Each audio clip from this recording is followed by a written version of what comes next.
ലോകവും ഞാനും എൻ്റെ പക്വത എന്ന് പറയുന്നത് ഇതാണ്. ആ പക്വമായി കഴിഞ്ഞാൽ ഞാൻ എന്തു വേണം? വള്ളിയിൽ നിന്ന് എപ്രകാരം ഫലം, ഏത് ഫലവും അതിൻ്റെ ഞെട്ടിൽ നിന്ന് അറ്റുവരുന്നത് പക്വമാവുമ്പോഴാണ്. അത്തരത്തിലൊരു പക്വത എനിക്കുണ്ടാകട്ടെ എന്ന്. ലോകവും എന്ത് സുന്ദരം എന്ന് ആലോചിച്ച് നോക്കൂ.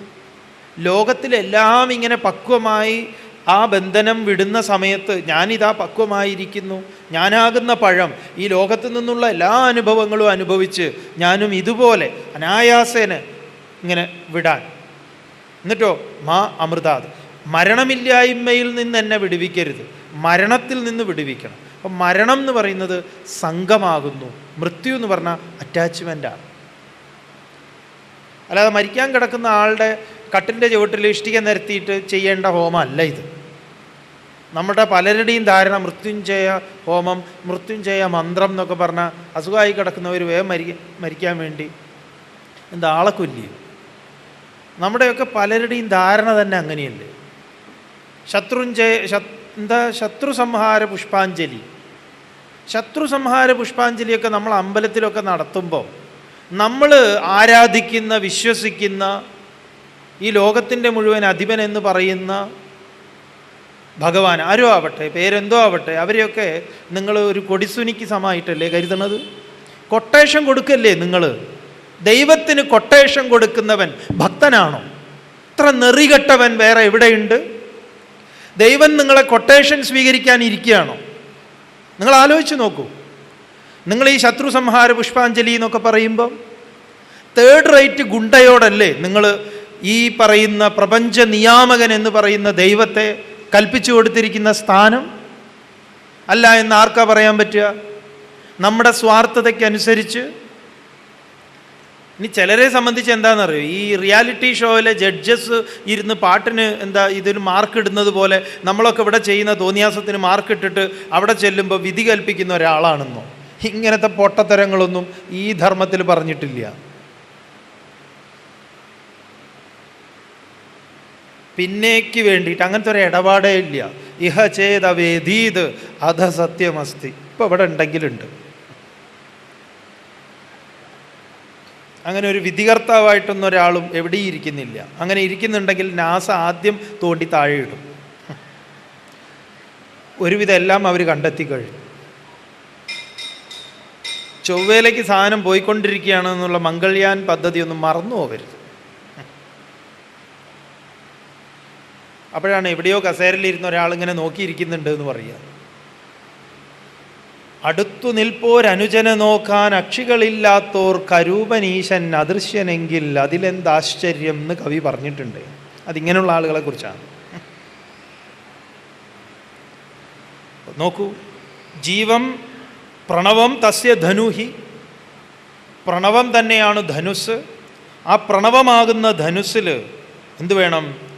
ജീവം ശരം, ഞാനാകുന്ന ജീവനെ, ഞാൻ തന്നെയാകുന്നു ശരം. ഉപനിഷത്തിൽ പറയും ആയമ്യ തദ്ഭാവ ഗതേന ചേതസ. ആ ഉപാസന കൊണ്ട് ഉപാസിതാ നിശിതം, ഉപാസന കൊണ്ട് മൂർച്ച കൂട്ടിയിട്ടുള്ള ശരത്തെ പ്രണവമാകുന്ന ധനുസ്സിലെടുത്തു വെച്ച് ബ്രഹ്മമാകുന്ന ലക്ഷ്യത്തിലേക്ക് എയ്തോളാനാണ്. അപ്പം രാമൻ അവിടെ ഭേദിക്കുന്നത് ഏതിനെയാണ്? പ്രണവത്തെ അതിവർത്തിക്കുകയാണ്. അതാണ് വില്ല് ഒടിക്കുന്നു എന്ന് പറയുന്നത്. ത്രയംബകം പരമശിവൻ്റെ വില്ലെന്ന് പറയുമ്പം ഇതാണ്. മഹാസ്ത്രം എന്നൊക്കെ പറയും. ഇങ്ങനെ കുറേ പ്രയോഗങ്ങളുണ്ട്, മഹാഭാരതത്തിലുണ്ട്. അത് ഇത് പിടികിട്ടിയാലേ നമുക്കത് കിട്ടുള്ളൂ. എന്നിട്ട് പറയുന്നു പരം ലക്ഷ്യം പഠന്തി. പരം എന്ന് പറഞ്ഞാൽ പരമാത്മാവിനെ ലക്ഷ്യമെന്ന് പഠന്തി പറയുന്നു. അപ്പം ഇവിടെ പറയുമ്പോൾ തന്നെ പൂർവികന്മാർ പറഞ്ഞതിനെ അനുസ്മരിക്കുകയാണ്. എന്നിട്ട് ആർക്കെതിരെയാണ് യുദ്ധം ചെയ്യേണ്ടത്? ദുര്യോധനാദികളെയോ ദുശാസനാദികളെയോ ആണോ കൊല്ലേണ്ടത്? ഇത് മഹാഭാരതത്തിലുള്ളതാണേ. അതുകൊണ്ടല്ലേ ഭഗവത്ഗീതയിൽ ഇത്തരം കാര്യങ്ങളൊന്നും വരില്ലല്ലോ. ഭഗവത്ഗീത പറയുന്നത് മുഴുവൻ ഫിലോസഫിയല്ലേ. കൊല്ലേണ്ട വിദ്യയാണോ പറയുന്നത്? അല്ലല്ലോ. അർജുനനോട് അർജുന ഒന്ന് അമർന്നിരുന്ന് ഇടത്തോട്ട് ചാഞ്ഞു വെട്ടി ഇടം തിരിഞ്ഞ് ദക്ഷിണ വെച്ച് നമസ്കരിച്ച് അത് കൊണ്ടൊരടി എന്താ നമ്മുടെ നാടൻ കളരിയിലൊക്കെ ഉണ്ടല്ലോ ആ വിദ്യ. അതല്ലല്ലോ പറഞ്ഞിട്ടുള്ളത്. അദ്വേഷ്ട സർവഭൂതാനാം മൈത്രകരുണ ഏവച നിർമ്മമോ നിരഹങ്കാര സമദുഃഖ സുഖക്ഷമി. ഇതൊക്കെ യുദ്ധം ചെയ്യുന്നവനോട് പറഞ്ഞു കൊടുക്കുക. പാകിസ്ഥാനോട് അഥവാ നാളെ ഒരു യുദ്ധം ഉണ്ടാകുമ്പോൾ ഇന്ത്യക്കാരെയൊക്കെ വിളിച്ചിട്ട് അദ്വേഷ്ട സർവഭൂതാനാം മൈത്രകരുണ ഏവച നിർമ്മമോ നിരഹങ്കാര എന്ന് പറഞ്ഞാൽ അവൻ യുദ്ധം ചെയ്യുമോ? അപ്പം യുദ്ധം ചെയ്യാൻ എന്ന് പറഞ്ഞാൽ ഏത് യുദ്ധം? ഇതാണ് യുദ്ധം. എൻ്റെ അമ്പും വില്ലും എന്ന് പറഞ്ഞു കഴിഞ്ഞാൽ ഞാനാണ് അമ്പ്. എനിക്ക് തന്ന വില്ലെന്താണ്? പ്രണവം, ഓംകാരമാകുന്ന വില്ലിൽ ഞാൻ എന്നെ എടുത്തു വെച്ച് ബ്രഹ്മമാകുന്ന ലക്ഷ്യത്തിലേക്ക് ഞാൻ എയ്യുമ്പം അതിനെനിക്ക് തടസ്സങ്ങളായിട്ടുള്ളത് ആരൊക്കെയാണ്? ഇവന്മാരെല്ലാം കൊല്ലണം. അതാരൊക്കെയാണ്? ഇതാ നോക്കൂ. രാഗോ ദ്വേഷശ്ച ലോഭശ്ച ശോകമോഹൗ ഭയം മത മാനാവമാനോ സൂയാച്ച മായാ ഹിംസാച്ച മത്സര രജപ്രമാദക്ഷുന്നിദ്ര ശത്രവസ്ത്വേവ മാദയ രജസ്തമഃ പ്രകൃതയ സത്വ പ്രകൃതയ ക്വചിത്. ഈ ശ്ലോകമൊക്കെ നിങ്ങളുടെ വീട്ടിലിരിക്കുന്ന ഭാഗവതത്തിലുണ്ട്. പോയി നോക്കിയിട്ട് മാർക്ക് ചെയ്ത് വെക്കുക. എന്നിട്ട് അതിൻ്റെ ഇടയിൽ റേഷൻ കാർഡോ ഇലക്ട്രിക് ബില്ലോ എന്തെങ്കിലും വെച്ചൊരു അടയാളം വയ്ക്കും. ഇടയ്ക്കിടയ്ക്ക് എടുത്ത് വെച്ച് നോക്കുക. വെറുതെ നമ്മൾ ചന്ദനത്തിരി കത്തിച്ചിട്ടോ വിളക്ക് കത്തിച്ചിട്ട് കൃഷ്ണ എന്നൊന്നും പറഞ്ഞാൽ ഒന്നും നടക്കില്ല. ഇതെന്തെങ്കിലും ഈ ഒരു യുദ്ധത്തിന് നിങ്ങൾക്ക് പറ്റുമോ? അതിലേക്കൊരു പിടിവള്ളിയായിട്ടൊരു പ്രണവത്തെ എടുത്ത് തന്നിട്ടുണ്ട്. എനിക്ക് ജയിക്കേണ്ടത് ആരോടാണ്? ആ നിങ്ങളുടെ യുദ്ധത്തിന് കൃഷ്ണൻ നിങ്ങളുടെ ഉള്ളിൽ തന്നെ ഇരുന്ന് നിങ്ങളുടെ കൂടെ ഇരുന്ന് യുദ്ധം ചെയ്യാൻ കാണിച്ചു തരും. അവിടെയാണ് കൃഷ്ണൻ നിരായുധനായിട്ട് ഇരിക്കുന്നത്. ഈ നിരായുധൻ എന്ന് പറയുന്നതൊക്കെ ശരിക്കും അങ്ങോട്ട് പഠിക്കണം. തൻ്റെ സൈന്യത്തെ മുഴുവൻ എതിർപക്ഷത്തിന് കൊടുത്ത് അങ്ങനെ ഒരു യുദ്ധം നാട്ടിൽ നടപ്പുണ്ടോ? ഇന്ത്യ നാളെ പാകിസ്ഥാനോട് യുദ്ധം ചെയ്യാൻ പോവുക. നമ്മുടെ എല്ലാ മിലിറ്ററിയും അവർക്ക് കൊടുത്തിട്ട് എങ്ങനെ ഉണ്ടാവും? എന്നിട്ട് മോദി ചേട്ടൻ മാത്രം ഇപ്പുറം നിന്നാൽ മോദി ചേട്ടൻ്റെ കാര്യത്തിൽ അങ്ങനെ നടക്കൂല. അത് വേറൊരു കാര്യം. അങ്ങനെ ഒരു യുദ്ധമല്ല ഇത്. യുദ്ധമേ വേറെയാ. എന്നാലെങ്കിലും നമ്മൾ മനസ്സിലാക്കണ്ടേ? നമ്മൾ പറയാറില്ലേ ചിലരെ കുറിച്ചൊക്കെ, അയ്യോ ഒരു ബസ്സിൽ ഒരാൾ അങ്ങനെ അല്ലെങ്കിൽ ട്രെയിനിൽ ഒരാളെ കണ്ടു, അയാൾ എന്തൊക്കെയോ പറഞ്ഞു, ഓ ഒന്നും പറയണ്ട, ചേട്ടൻ അയാളെ വധിച്ചു എന്ന് പറഞ്ഞാൽ മതിയല്ലോ എന്ന് പറഞ്ഞാൽ എന്താ അർത്ഥം? ആ ചേട്ടൻ പിന്നെ ആരെ കിട്ടിയാലും വധിക്കുമല്ലോ എന്ന് പറഞ്ഞാൽ വധിച്ച് കൈ കൊടുത്തു എന്നാ പറയാ. കൊന്നു, കൊല വിളിച്ചു, ഇതൊക്കെ നമ്മൾ പറയാറില്ലേ? അവിടെയൊന്നും ഒരു തെറ്റിദ്ധാരണയില്ലല്ലോ ആർക്കും. ഋഷി കഷ്ടകാലത്തിന് ഇത് പറഞ്ഞുപോയി, അത് നിങ്ങൾ അക്ഷരാർത്ഥത്തിൽ എടുക്കുകയും ചെയ്തു. ഇതപ്പോൾ പ്രശ്നം. അതായത് നമ്മളിങ്ങനെ എത്ര പറഞ്ഞാലും വീണ്ടും ചിലരിങ്ങനെ തല പോകുന്നുണ്ട്. എന്നാലും ആ ദ്വാരകയുടെ കാര്യം ഞാൻ ആലോചിക്കും.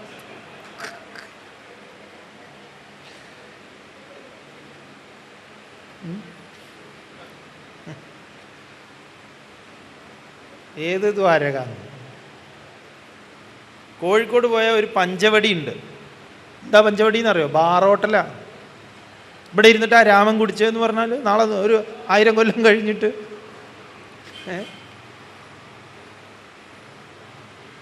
ആർക്കാ എന്തിനാ പേരിട്ടുകൂടാത്തത്?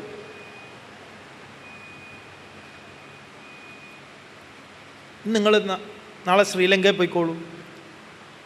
അശോകവനിക ഉണ്ട് അവിടെ. സ്വാമി കണ്ടിട്ടുള്ളതാണ്. അവിടെ ഒരു പാറയ്ക്ക് ഒരു ദ്വാരമുണ്ട്, 2 ഇതായിട്ട്. ഹനുമാൻ്റെ കാൽപാദം എന്നാണ് പറഞ്ഞിരിക്കുന്നത്. കുഴപ്പമില്ല, നിങ്ങൾ ഹനുമാൻ്റെ കാൽപാദം എന്ന് പറഞ്ഞ ഒരു മഞ്ഞ പെയിൻ്റൊക്കെ റൗണ്ടിലിട്ട് വെച്ചിട്ടുണ്ട്. അവിടെ ഒരു അമ്പലമുണ്ട്.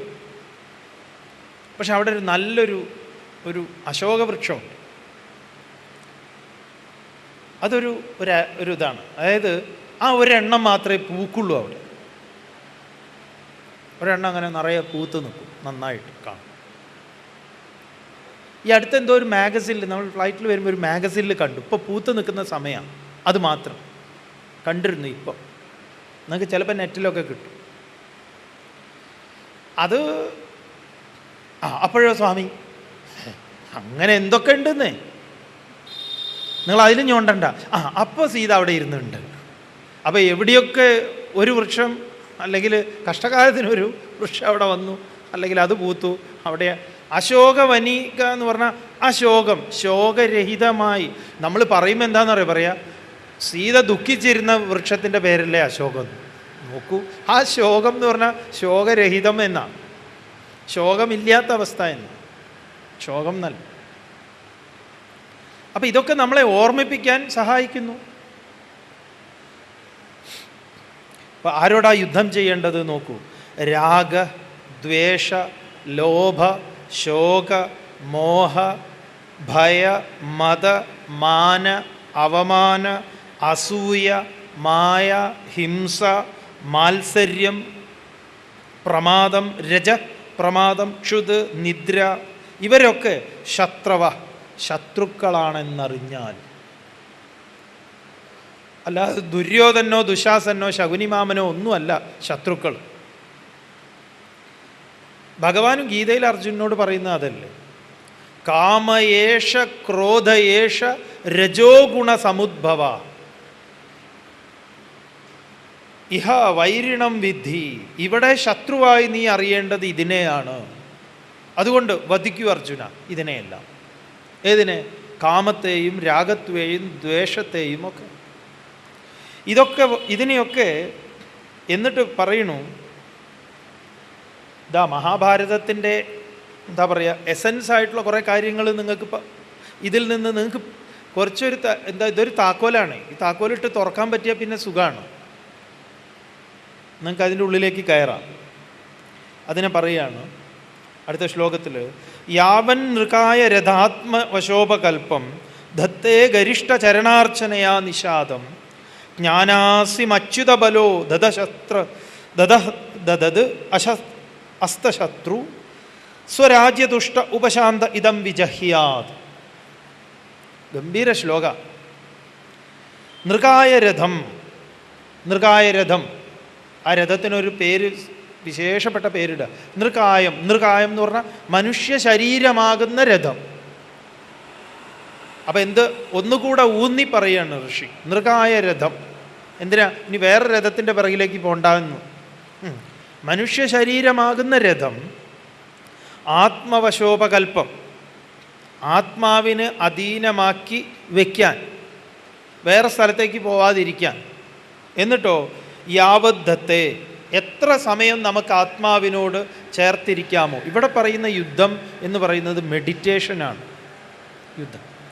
അതുകൊണ്ടാണ് ഗീതയിലൊരു ശ്ലോകമുണ്ട്. ഈ ഗീത നമ്മൾ 1-ാം അധ്യായം മുതൽ പഠിക്കാത്തതിൻ്റെ കുഴപ്പമാണ്. ഗീത നിങ്ങൾ ഇടയിലിടയിൽ ഓരോരോ അധ്യായങ്ങളാണ് കേൾക്കുന്നത്.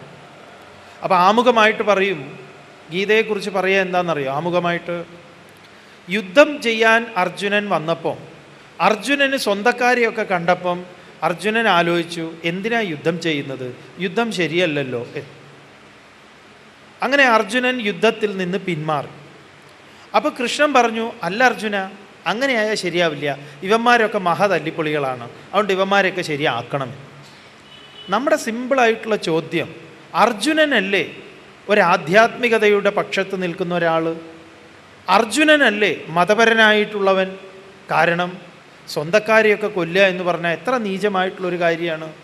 അതുകൊണ്ട് യുദ്ധത്തിൽ നിന്ന് പിൻവാങ്ങുന്നുവെങ്കിൽ അതൊരു ശ്രേഷ്ഠമായ തീരുമാനമല്ലേ? അല്ലാതെ ഇവരെ കൊല്ലുക എന്നുള്ളത് എങ്ങനെയാണ് ശ്രേഷ്ഠമായ തീരുമാനമാവുന്നത്? അതെന്താ നമ്മൾ ആലോചിക്കാത്തത്? എന്തായാലും ഈ കൃഷ്ണനേക്കാൾ നല്ലത്, കൃഷ്ണൻ അപ്പോൾ അവിടെ ഒരു ഹിറ്റ്ലറുടെ ഒരു റോളാണുള്ളത്. കൃഷ്ണനേക്കാൾ നല്ലത് അർജുനനാണ് അങ്ങനെ നോക്കിയാൽ. അപ്പം ഗീതയിൽ അങ്ങനത്തെ വർത്തമാനങ്ങളൊന്നുമില്ല. ആമുഖമായിട്ട് നമ്മൾ അങ്ങനെ കേട്ടു, അതാ പ്രശ്നം. ഗീതയിൽ കൃഷ്ണൻ അർജുനനോട് പറയുന്നത് എന്താ? അർജുന, ഈ യുദ്ധം, ഏത് യുദ്ധം ഇത്? ആ ശ്ലോകം, സുഖിന ക്ഷത്രിയ പാർത്ഥ ലഭന്തേ യുദ്ധം ഈദൃശം. അങ്ങനെ ഒരു ശ്ലോകമുണ്ട് 1-ാം അധ്യായത്തിൽ, 1-ൽ 2-ൽ. സുഖിന ക്ഷത്രിയ പാർത്ഥ ലഭന്തേ യുദ്ധം ഈദൃശം. ഈദൃശം യുദ്ധം, ഇത്തരത്തിലൊരു യുദ്ധം ഉണ്ടല്ലോ, സുഖിമാൻ അപൂർവ ക്ഷത്രിയന്മാർക്ക് മാത്രം വന്നു ചേരുന്നതാണ്. ഇതെന്താ? യദൃച്ഛയോപപന്നം സ്വർഗദ്വാരം അപാവൃതം സുഖിന ക്ഷത്രിയാപാർത്ത ലഭന്തേ യുദ്ധം ഈദൃശം. 2-ാം അധ്യായത്തിലുള്ളതാണ്, എടുത്തു വെച്ച് നോക്കിയാൽ. ഇത് അപൂർവങ്ങളിൽ അപൂർവം ക്ഷത്രിയന്മാർക്ക് വന്നു ചേരുന്ന അസുലഭമായ ഒരു യുദ്ധമാണ്. ഈദൃശം യുദ്ധം എന്നാ പറഞ്ഞത്. അതെന്ത് യുദ്ധമാണത്? അപ്പോൾ മഹാഭാരത യുദ്ധം അതല്ലേ? അതല്ല. അപ്പം ഇത് നിശ്ചയിച്ചുറപ്പിച്ച് തീയതി കുറിച്ച് എത്തിച്ചേർന്നതായിട്ടാണ് മഹാഭാരത കഥയിൽ അവതരിപ്പിച്ചിട്ടുള്ളത്. അപ്പോൾ അർജുനൻ ചെയ്യുന്ന യുദ്ധം ആ യുദ്ധമല്ല. എതിർച്ചയാ ഉപപന്നം, യാദൃച്ഛികമായി വന്നു ചേർന്നതാണോ അർജുനന്? രാവിലെ തന്നെ നോക്കുമ്പോൾ ഒരു യുദ്ധം അല്ല. മഹാഭാരത യുദ്ധം യാദൃച്ഛികമല്ല. കഥാരൂപത്തിൽ പറഞ്ഞാൽ അത് വളരെ ആസൂത്രിതവും ആലോചിച്ചുറപ്പിച്ച് നിശ്ചയിച്ച് തീയതി കുറിച്ച് സ്ഥലം നിശ്ചയിച്ചു എത്തിച്ചേർന്നതാണ്. അങ്ങനെയൊരു യുദ്ധഭൂമിയിൽ അർജുനനോട് ഈദൃശം യുദ്ധം എന്ന് പറയുമ്പോൾ അപ്പോൾ ആ യുദ്ധം ഏതാണ്? വേറൊരു യുദ്ധമാണ്. ആ യുദ്ധത്തെയാണ് അർജുനന് ജയിക്കേണ്ടത്. അതെന്താണ്? ആന്തരിക യുദ്ധമാണ്. ആ യുദ്ധത്തെ ജയിക്കാത്തിടത്തോളം കാലം പുറത്ത് അർജുനൻ യുദ്ധം ചെയ്തുകൊണ്ടിരിക്കും. അത് ജയിക്കാത്തതുകൊണ്ടാണ് അർജുനന് പുറത്ത് വീണ്ടും യുദ്ധം ആവശ്യമായി വരുന്നത്. അർജുനൻ അതിൽ പരാജയപ്പെട്ടതുകൊണ്ടാണ്. മറ്റേ യുദ്ധത്തിന് ഭഗവാൻ ഉത്തരവാദിത്വമൊന്നുമില്ല. നമ്മളും വീട്ടിലൊക്കെ ഇരിക്കുമ്പോൾ യുദ്ധം ജയിക്കുമല്ലോ. ഞാനായിട്ട് ഒന്നിനും പോകുന്നില്ല. നമ്മളിൽ പലരും പറയാറില്ലേ, ഞാൻ ഇനി നിങ്ങൾ നോക്കിയോ കമ എന്നൊരക്ഷരം ഞാൻ പറയില്ല, എന്നിട്ടോ ഈ കമ ഒഴികെ വീണ്ടും തുടങ്ങും. കമ പറയില്ലേ എന്നുള്ളൂ.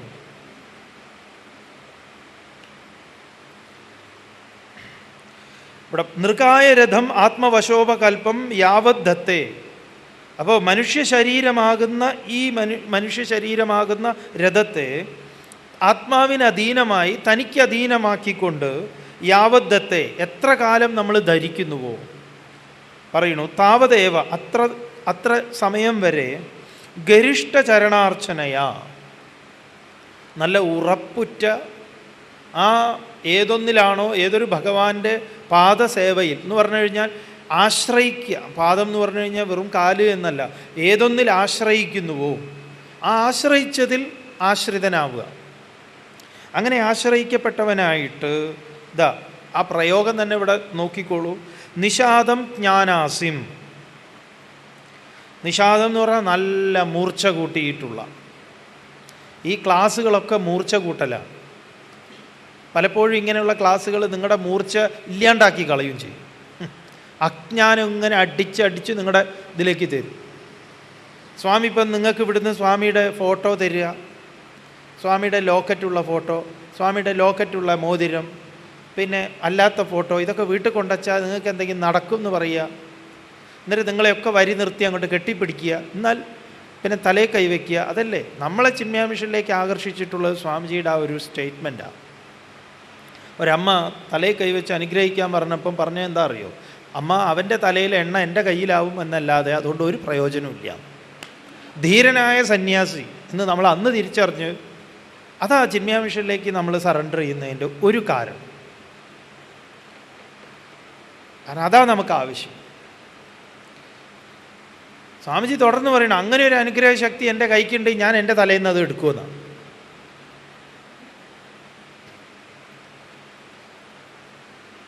ഇത് അഖില ലോക ആലിംഗന ഗുരുക്കന്മാരാണ് നാട്ടിൽ ഇന്ന് ഇങ്ങനെ നിറഞ്ഞിരിക്കുക. എവിടെയും കേൾവി പോലും ഇല്ലാത്ത ഭാരതത്തിന് അങ്ങനെ ഒരു സംസ്കാരം തന്നെ ഇല്ല. നിങ്ങൾ പറയൂ, ഉണ്ടെങ്കിൽ എവിടെ നിങ്ങൾ കണ്ടിട്ടുണ്ട്? ഈ ഒരു സംസ്കാരത്തിൽ, സനാതന ധർമ്മത്തിൽ ഗുരു ശിഷ്യനിങ്ങനെ പറഞ്ഞു കൊടുത്തിട്ടുള്ളത് ഇങ്ങനെയാണോ?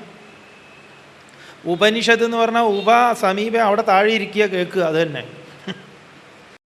എന്നിട്ട് എഴുന്നേറ്റ് പോവുക. ഇതിൻ്റെ ഇടയിൽ വേറെ ഒരു കച്ചവടവും ഇല്ല. ഇപ്പം സ്വാമി പറഞ്ഞ ഉദാഹരണങ്ങൾ മാത്രമേ. ഇതിനെ നിങ്ങൾ എവിടെയും ബന്ധിപ്പിക്കുകയൊന്നും വേണ്ട. ബന്ധിപ്പിച്ച അപ്പം യാവത് ദത്തേ, എത്ര കാലം നമ്മൾ ധരിക്കുന്നുവോ താവദേവ അത്ര കാലം പറയുന്നു. നിഷാദം ജ്ഞാനാസിം. നോക്കൂ, ഈ ജ്ഞാനാസി നമ്മുടെ കയ്യിൽ ഇല്ലാത്തത് കൊണ്ടാണ് നമ്മൾ ഈ അജ്ഞാനത്തിൻ്റെ അസിയാണ് കൊണ്ടു നടക്കുന്നത്. അതുകൊണ്ട് ഹലുവ പോലും മുറിക്കാൻ പറ്റില്ല. ജ്ഞാനാസിം, പേര് നോക്കൂ, ജ്ഞാനാസിം, അറിവാകുന്ന വാളുകൊണ്ട്. ഇത് ഗംഭീര പ്രയോഗമാണ്. അറിവാകുന്ന വാളുകൊണ്ട് ജ്ഞാനാസിം. ദദത്, അതിനെ ധരിച്ചിട്ടുള്ളവൻ എന്തു വേണം? അസ്തശത്രു, ശത്രുക്കളെ മുഴുവൻ ഒരു ദാക്ഷിണ്യവും കൂടാതെ കൊല്ലണം. ആരാ ശത്രു? കാമ, ദ്വേഷ, രാഗ, മത, മോഹ, മാത്സര്യ, അസൂയ ഇത്യാദികളെ. ചിം ജിം ജിം. ആരുണ്ട് കൂടെ? പറയണു കൃഷ്ണൻ അച്യുതബല. അച്യുതൻ എന്ന് പറഞ്ഞാൽ ച്യുതിയില്ലാത്തവൻ. ആർക്ക് ച്യുതിയില്ലയോ? ച്യുതി എന്ന് പറഞ്ഞാൽ വീഴ്ച. അവൻ അച്യുതൻ. ആ ച്യുതിയില്ലായ്മയിൽ ആരാനന്ദിക്കുന്നുവോ അവൻ അച്യുതാനന്ദൻ. അതെ. അതുകൊണ്ട് അച്യുതബല, ആ അച്യുതബലനായിട്ട് നമ്മൾ എന്തു വേണം? സ്വരാജ്യതുഷ്ട. ഇതാ നമുക്ക് പിടികിട്ടേണ്ടത്. സ്വന്തം രാജ്യത്തെ ജയിക്കുക. സ്വരാജ്യം ഏതാണ്? എൻ്റെ ഭൂമി. ഇപ്പം എൻ്റെ ഭൂമിയെ മറ്റുള്ളവർ കവർന്നെടുത്തിരിക്കുക. ആരൊക്കെയാണ് കവർന്നെടുത്തിരിക്കുന്നത്? ഈ ടി വിയിൽ കാണുന്ന സകല പരസ്യങ്ങളും. അതുകൊണ്ട് സ്വരാജ്യതുഷ്ട എന്ന് പറഞ്ഞാൽ ഞാൻ എൻ്റെ രാജ്യത്തെ തിരിച്ചു പിടിക്കണം. അപ്പം എൻ്റെ ഇതാണ് രാജ്യം. ഈ രാജ്യമാണ് നഷ്ടപ്പെടുന്നത് ഓരോരുത്തർക്കും. എങ്ങനെ? ചൂതുകളിയിലൂടെ. ഈ ഒരു താക്കോൽ കിട്ടിയാൽ മഹാഭാരതത്തിൻ്റെ സൗധത്തിലേക്ക് നിങ്ങൾക്ക് കയറി ചെല്ലാം. അല്ലാത്തിടത്തോളം കാലം എന്താണെന്നറിയോ? യുധിഷ്ഠിരനെ നിങ്ങൾ മാതൃകയായി സ്വീകരിക്കുകയാണെങ്കിൽ നിങ്ങൾ ഭാര്യയെ പണയം വയ്ക്കുന്നവനാവും. ഈ യുധിഷ്ഠിരൻ ചെയ്ത എന്ത് തോന്നിയാസ? ഈ പാണ്ഡവന്മാർ നല്ലവരാന്ന് പറയുക എങ്ങനെയാ? ഒരിക്കലും ഇയാൾക്ക് ഇത് കളിച്ചിട്ടിത് പോയി പോട്ടെ. ഒരിക്കലാണ്, ആർക്കും പറ്റുമല്ലോ ഒരബദ്ധം. എന്നാൽ വീണ്ടും കളിക്കാമോ? ഒരു കളിയിൽ ഇതെല്ലാം നഷ്ടപ്പെട്ടു. അവസാനം ദ്രൗപദി തന്നെ ധൃതരാഷ്ട്രരോട് ഇടപെട്ടിട്ടാണ് ഇത് മുഴുവൻ തിരിച്ചു കൊടുത്തത്. അപ്പോൾ തിരിച്ചു കിട്ടിക്കഴിഞ്ഞാൽ പിന്നെ വീണ്ടും കളിക്കാൻ വിളിച്ചപ്പോൾ വീണ്ടും കളിച്ചില്ലേ? ആ രണ്ടാമത്തെ കളിയിലും ദുര്യോധനൻ പറഞ്ഞു, എനിക്ക് ഈ കളി അത്ര വശമില്ല, എനിക്ക് വേണ്ടി എൻ്റെ അങ്കിള് കളിക്കും, മാമൻ, ശകുനി മാമൻ.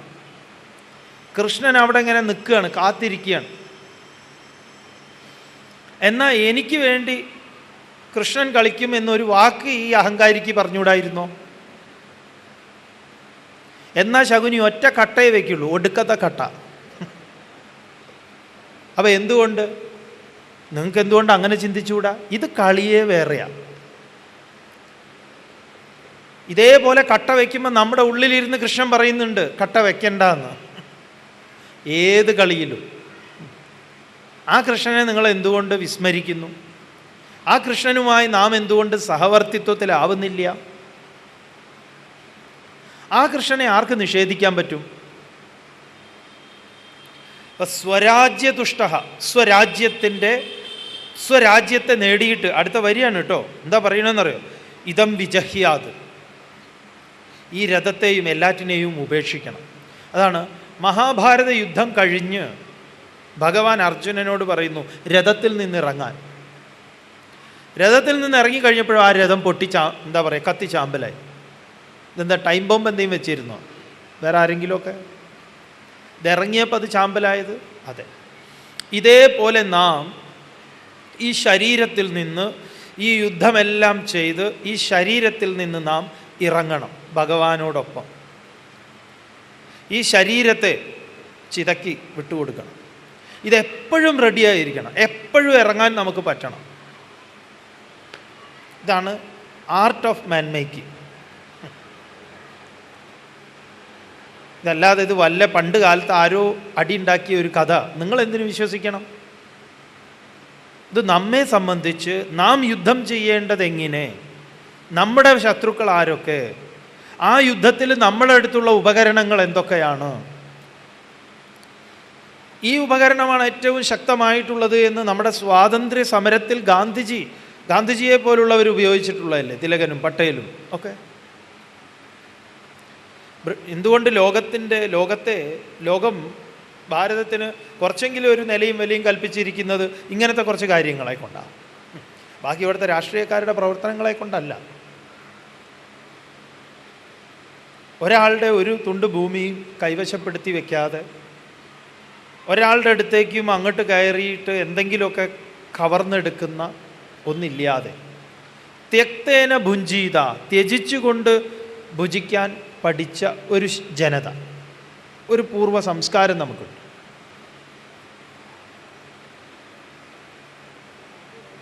ഇതാണ് ഇവിടെ ഏറ്റവും പരമപ്രധാനമായിട്ടുള്ളത്.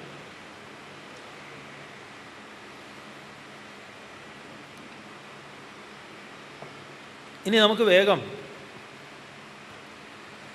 ഇതൊക്കെ എങ്ങനെ പഠിക്കുക, ഇനി ഈ രൂപത്തിലേക്ക് വരാം.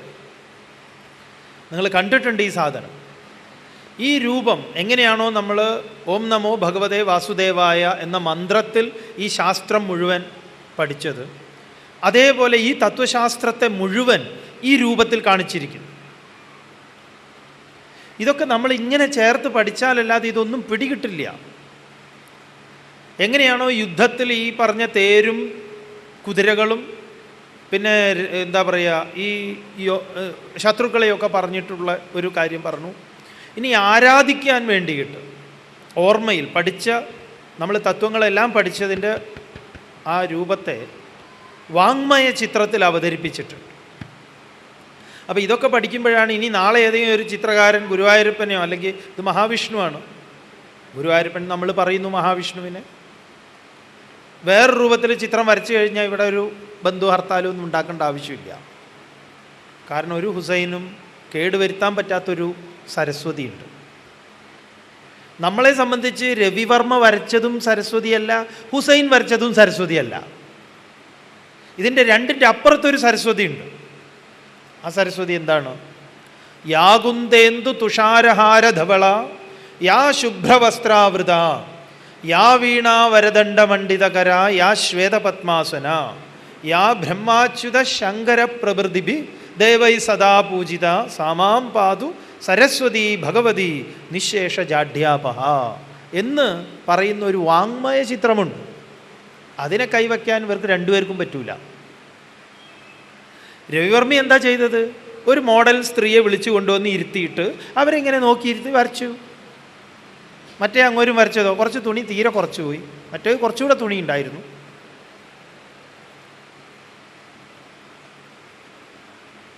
വാദത്തിന് വേണ്ടി നമുക്കും വേണമെങ്കിൽ സരസ്വതിയുടെ ചിത്രത്തിൽ കാമാതുരനായിട്ട് നോക്കുന്ന ഒരുവനെയൊക്കെ വേണമെങ്കിൽ സൃഷ്ടിക്കാം. എന്താ ഇപ്പോൾ വിഷമം?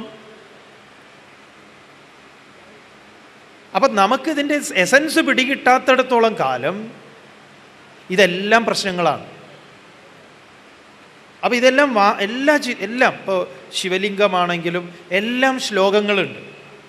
നമ്മളിപ്പോൾ അതിലിങ്ങനെ ഗവേഷണം നടത്തിക്കൊണ്ടിരിക്കുന്ന ഒരു ഗവേഷണ വിദ്യാർത്ഥിയും കൂടിയാണ്.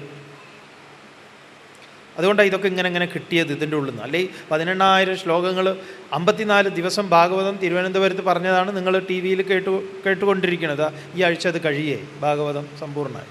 ഇനിയിപ്പോൾ രാമായണമാണ് സ്വാമി പഠിച്ചുകൊണ്ടിരിക്കുന്നത്. രാമായണം എന്ന് പറഞ്ഞാൽ ഡീറ്റെയിൽ ആയിട്ട് അധ്യാത്മരാമായണം, വ്യാസകൃതമായിട്ടുള്ള രാമായണം. അപ്പോൾ ഈ 18,000 ശ്ലോകങ്ങൾ നമ്മളിങ്ങനെ പഠിക്കാൻ ശ്രമിക്കുമ്പോഴാണ് ഇതിൽ ഈ സാധനങ്ങളൊക്കെ നമുക്ക് കിട്ടുക. അപ്പോൾ ഇപ്പോൾ വ്യാഖ്യാനം ചെയ്യാൻ പോകുന്ന ഇത് 12ാമത്തെ സ്കന്ധത്തിലുള്ള ദ്വാദശ സ്കന്ധത്തിൻ്റെ അവസാനമാണ്. 11ാമത്തെ അധ്യായത്തിൽ 10 മുതൽ 15 വരെയുള്ള ശ്ലോകങ്ങളാണ് നമ്മൾ ഒന്ന് ചിന്ത ചെയ്യാൻ പോകുന്നത്. എല്ലാം ഭാഗവതത്തിലുള്ളതാണ്, ഭാഗവതത്തിലും മഹാഭാരതത്തിലും വ്യാസർ എഴുതിയിട്ടുള്ളത്. ഇതൊന്നും നിങ്ങൾ നാളെ ഒരാളോട് പറയുമ്പോൾ സന്ദീപാനന്ദഗിരിയുടെ പേര് പറയരുത്. നമ്മുടെ പേര് കേൾക്കുന്നതേ ചിലർക്ക് അലർജിയാണ്. അതുകൊണ്ട് വെറുതെ എന്തിനാണ്?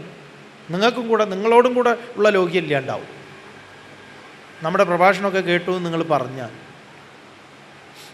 അത്ര നല്ല അഭിപ്രായമുണ്ട് നമ്മളെക്കുറിച്ച്. പക്ഷെ അതൊന്നും സ്വാമിക്ക് വിഷയമല്ല. അത് വേറെ കാര്യം. നമ്മളോട് വിയോജിപ്പുള്ളത് ഇതിലിരിക്കുന്നുണ്ട് നമുക്കറിയാം. കാരണം എന്തെങ്കിലും കാത്തിരിക്കുക, എന്നിട്ട് ഒന്ന് ഫോൺ വിളിച്ചിട്ട് 2 ഇടി ഇവിടുന്നും കൊടുത്ത് വിടാൻ പറ്റുമോ, എന്നാൽ പിന്നെ സർവത്ര എന്തായാലും ഇത് ശ്രദ്ധിക്കും. നമ്മളെ നാട്ടിൽ ഈ പ്രശ്നമൊക്കെ നടന്ന കഴിഞ്ഞപ്പം ജന്മഭൂമി പത്രത്തിൻ്റെ ഒരു പത്രാധിപർ ഇൻ്റർവ്യൂ ചെയ്യാൻ വന്നിരുന്നു. അപ്പോൾ അദ്ദേഹം തന്നെ ചോദിച്ചു, എന്താ ഈ ഭാരതീയം 2014 എന്ന് പറഞ്ഞ പരിപാടി? അപ്പോൾ നമ്മുടെ കയ്യിൽ ഈ ബുക്കുണ്ടായിരുന്നു. അദ്ദേഹം ഒരു തിരുമേനിയാണ്, അമ്പലത്തിലെ ശാന്തിയാണ്. നമ്മൾ ചോദിച്ചു, തിരുമേനിക്ക് ഈ രൂപം എന്താണെന്നറിയോ? ഇത് ഗുരുവായൂരപ്പൻ. അതെ. ഒരു കുട്ടി തിരുമേനിയോട് ചോദിക്കുക, എന്താ ഈ 4 കൈകളും ഈ കാണുന്നതൊക്കെ തിരുമേനി എന്താ എന്ന് ചോദിച്ചാൽ എന്താ നമ്മളിതൊന്ന് വിശദീകരിച്ചു കൊടുക്കുക? അതെനിക്കറിയില്ല. അപ്പോൾ ഇത് വ്യാസൻ ഇങ്ങനെ ശ്ലോകത്തിൽ പറഞ്ഞിട്ടുണ്ട്, അതൊന്നും നമ്മൾ നാട്ടുകാർക്ക് പറഞ്ഞു കൊടുത്തോണ്ട് എന്തെങ്കിലും കുഴപ്പമുണ്ടോ നിങ്ങൾക്ക്? കുഴപ്പമൊന്നുമില്ല. എന്നാൽ അതേ സ്വാമി ചെയ്യുന്നുള്ളൂ. അല്ല സ്വാമി, അത് പറയുമ്പോൾ നമ്മളിങ്ങനെ പുരാതനമായി വിശ്വസിച്ച് പോരുന്ന ഓരോന്നുണ്ടല്ലേ, അതിനൊരു ഇളക്കമുണ്ടാവില്ലേ? അപ്പം നമ്മളെന്താ ചെയ്യുക? ഇപ്പം വ്യാസൻ ഇങ്ങനെ ഒരു ശ്ലോകം പറഞ്ഞിട്ടുണ്ട് എന്നുള്ളത് പറയാൻ പാടില്ല എന്നാണോ? അതാണ് നിങ്ങളും ആലോചിക്കേണ്ടത്. അപ്പം നമുക്ക് ആ ശ്ലോകം പരിചയപ്പെടാം. ഇപ്പം 8ാമത്തെ പേജിൽ ഭഗവാന്റെ രൂപകൽപ്പനയുടെ രഹസ്യം എന്ന് പറഞ്ഞുകൊണ്ട് കൗസ്തുഭവ്യപതേശേന സ്വാത്മജ്യോതിർഭിഭർത്യച, സ്വാമി ശ്ലോകം ആദ്യം അങ്ങോട്ട് ചൊല്ലാം. കൗസ്തുഭവ്യപതേശേന സ്വാത്മജ്യോതിർഭിഭർത്യച തത്പ്രഭാവ്യാപിനി സാക്ഷാത് ശ്രീവത്സമുരസാ വിഭൂ സ്വമായാം വനമാലാഖ്യാം നാനാഗുണമയീം ദദത് വാസശ്ചന്ദോമയം പീതം ബ്രഹ്മസൂത്രം ത്രിവൃത്സ്വരം ബിഭർത്തി സാങ്ക്യം യോഗം ച ദേവോ മകരകുണ്ടലേ മൗലിം പദം പാരമേഷ്ട്യം സർവലോകാഭയങ്കരം അവ്യാകൃതമനന്താക്യമാസനം യദധിഷ്ഠിത ധർമ്മജ്ഞാനാദിഭിർയുക്തം സത്വം പത്മമിഹോച്യത്തെ ഓജസ്സഹോ ബലയുധം മുഖ്യതത്വം ഗദാം ദദത് അപാം തത്വം ദരവരം തേജസ്തത്വം സുദർശനം നഭോനിഭം നഭസ്തത്വം അസിം ചർമ്മ തമോമയം കാലരൂപം ധനുഷാർഗം തഥാ കർമ്മമയേഷുധീം.